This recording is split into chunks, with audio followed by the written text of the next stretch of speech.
ఈరోజు నేను beetroot jam చేయబోతున్నాను. సో నీళ్ళల్లో బాగా కడిగేసుకోవాలండి. బీట్రూట్ని ఫోర్ తీసుకున్నాను. సైడ్స్లో ఇవి కట్ చేసేసుకొని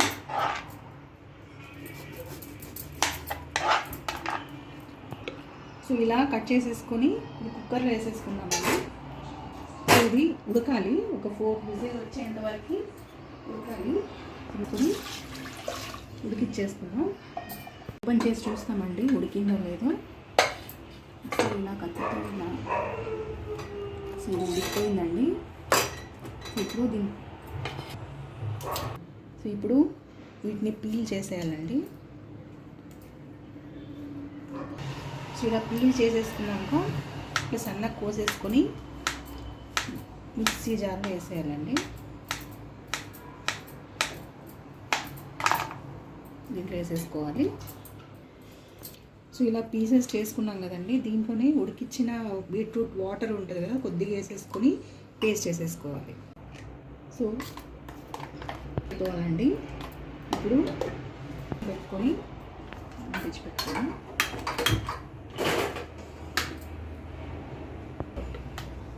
సో ఇప్పుడు ఈ పేస్ట్ని ఇందులో వేసేసుకున్నాం.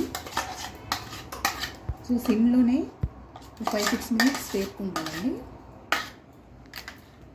సో 5-6 మినిట్స్ ఇలా వేపుతూ ఉండాలండి. సో కొద్దిగా నిమ్మరసం కూడా వేసుకోవాలండి. మళ్ళీ ఒక 5-6 మినిట్స్ కలుపుకుంటూ ఉండాలి. సో 5-6 మినిట్స్ అయినాక 1 కప్ బెల్లం వేసేసుకోవాలి. వేసి మళ్ళీ 5-6 మినిట్స్ కలుపుకోవాలి. సో ఇలా అయిందండి. సో ఇలా జారకూడదు, గట్టి పడాలి. ఇంకా కలుపుతూ ఉండాలి ఒక 5 మినిట్స్ దాకా. తక్కువ అనిపిస్తే ఇంకొంచెం బెల్లం కూడా వేసుకోవచ్చు. నేను 1 కప్ వేసుకున్నాను. సో ఇది ఇప్పుడు రెడీ అయిపోయిందండి. ఇలా గట్టిపడింది. సో ఇది రెడీ అయిపోయింది. ఆఫ్ చేసేసుకున్నాం. సో బీట్రూట్ జామ్ రెడీ అయిపోయిందండి. ఎవరైతే పిల్లలు బీట్రూట్ తినరో వాళ్ళకి ఇలా చేసి పెట్టండి, చాలా బాగుంటుంది. సో బ్రెడ్తో ఇలా పూసుకొని